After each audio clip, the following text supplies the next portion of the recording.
ci vuole raccontare un po'? Ecco, magari approfittiamo, spieghiamo ai telespettatori cos'è questa cosa di Consiglio dei Ministri. È successo la scorsa estate, appunto, come diceva lei, è stato il refrain di luglio, che una nave che aveva raccolto degli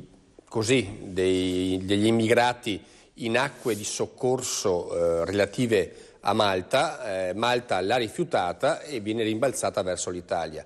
Quando viene rimbalzata in Italia, arrivando nel porto, quindi salvate le persone e quindi fatte, diciamo, salve tutte le normative internazionali sul soccorso in mare, quando arriva in porto non viene permesso lo sbarco di questi 170 immigrati clandestini. Si innesca un braccio di ferro.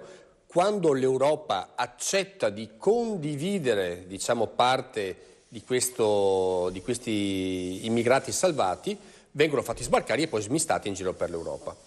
Da lì parte una inchiesta partita da un procuratore della Procura di Catania, se ben ricordo.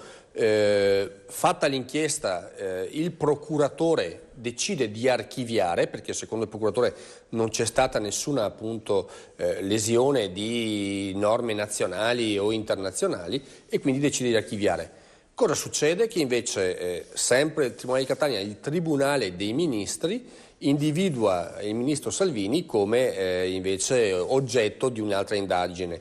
Stende, mi pare, un rapporto di 53 pagine dove si accusa Salvini di tutto e di più, e si chiede al Tribunale dei Ministri, appunto, di poter processare Salvini. Andrà in Senato questa richiesta nelle prossime giornate, però sembra veramente che questi magistrati afferenti o simpatizzanti di Magistratura Democratica, che, come scriveva oggi Carlo Nordio su qualche giornale, abbiano forse un'inclinazione più politica che tecnica, più diciamo sensibile alla loro natura politica più che di tecnica invece legale, legislativa, e quindi vedremo anche leggendo queste 53 pagine come mai i 3 giudici sono contro il procuratore che invece aveva proposto di archiviare l'inchiesta.